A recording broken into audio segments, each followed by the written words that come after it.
శ్రీ గురుభ్యో నమః. శ్రీ మాత్రే నమః. మంత్రమాతృక పుష్పమాలా స్తవం. కల్లోల్లోలసితామృతాబ్ధి లహరీ మధ్యే విరాజన్మణిద్వీపే కల్పకవాటికా పరివృతే కాదంబవాట్యుజ్వలే రత్నస్తంభసహస్రనిర్మిత సభామధ్యే విమానోత్తమే చింతారత్నవినిర్మితం జననితే సింహాసనం భావయే ఏణాం కానలభానుమండలలసశ్రీచక్రమధ్యే స్థితాం బాలార్కద్యుతిభాసురాం కరతలై పాశాంకుశౌ బిభ్రతీం చాపం బాణమపి ప్రసన్నవదనాం కౌసుంభవస్త్రాన్వితాం తాం త్వాం చంద్రకళావతంసమకుటాం చారుస్మితాం భావయే ఈశానాదిపదం శివైకఫలదం రత్నాసనం తే శుభం పాద్యం కుంకుమచందనాదిభరితైరర్ఘ్యం సరత్నాక్షతైః శుద్ధైరాచమనీయకం తవ జలైర్భక్త్యా మయా కల్పితం కారుణ్యామృతవారిధే తదఖిలం సంతుష్టయే కల్పతాం లక్ష్యే యోగిజనస్య రక్షితజగజ్జాలే విశాలే క్షణే ప్రాళేయాంబుపటీరకుంకుమలసత్కర్పూరమిశ్రోదకైः గోక్షీరైరపि నారికేళసలిలైः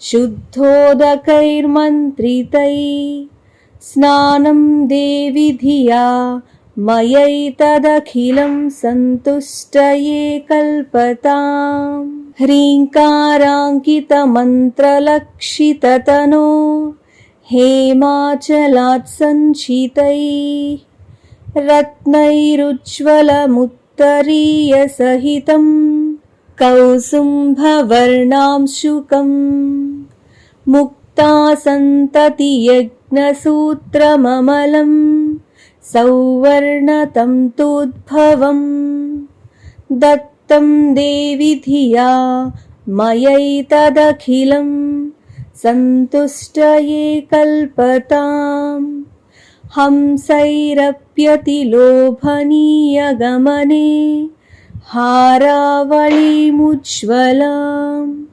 హిందోలద్యుతిహీరపూరితతరే హేమాంగదే కంకణే మంజీరౌ మణికుండలే మకుటమప్యర్తేందుచూడామణిం నాసామౌక్తికమంగుళీయకటకౌ కాంచీమపి స్వీకురు సర్వాంగే ఘనసారకుంకుమఘనశ్రీగంధపంకాంకితం కస్తూరీతిలకం చ ఫాలఫలకే గోరోచనాపత్రకం గండాదర్శనమండలే నయనయోర్దివ్యాంజనం తేంచితం కంఠాబ్జే మృగనాభిపంకమమలం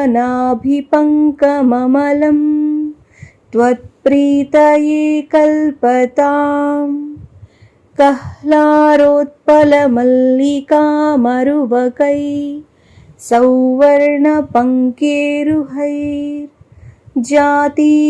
సౌవర్ణపంకేరుహైర్జాతిచంపకమాలతీ వకుళకైర్మందారకుందాదిభిः కేతక్యాకరवीरकैर्बहुविधैः क्लुप्ताः स्रजो मालिका संकल्पेन समर्पयामि वरदे सन्तुष्टये गृह्यताम्।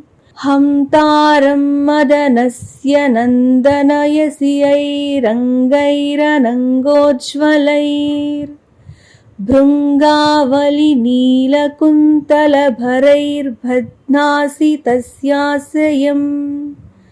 तानीमानि तवाम्बकोमलतराण्यामोदलीलागृहान्। आमोदायदसाङ्गगुग्गुलघृतैर्धूपैरहं धूपये। लक्ष्मीमुज्ज्वलयामि रत्ननिवहोद्भास्वत्तरे मन्दिरे। मालारूपविलम्बितैर्मणिमयस्तम्भेषु सम्भावितैः। चित्रैर्हाटकपुत्रिकाकरधृतैर्घव्यैर्घृतैर्त्वर्तितैर्दिव्यैर्दीपगणैर्धिया गिरिसुते सन्तुष्टये कल्पताम्। ह्रीङ्कारेश्वरि तप्तहाटककृतैः स्थालीसहस्रैर्भृतम्।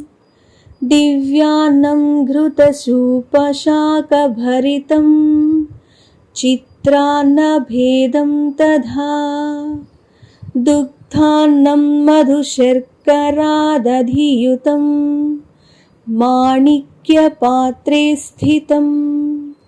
माशापूपसहस्रमम्बसफलं नैवेद्यमावेदये। स्वच्छायैर्वरकेतकीदलरुचा ताम्बूलवल्लीदलैः। पूगैर्भूरिगुणैः सुगन्धिमधुरैः कर्पूरखण्डोज्ज्वलैः।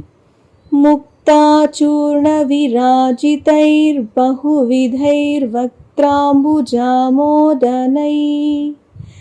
पूर्णारत्नकलाचिका तव मुदे न्यस्ता पुरस्तादु मे। कन्याभिः कमनीयकान्तिभिरलङ्कारामलारार्तिका। पात्रे मौक्तिकचित्रपङ्क्तिविलसत्कर्पूरदीपालिभिः।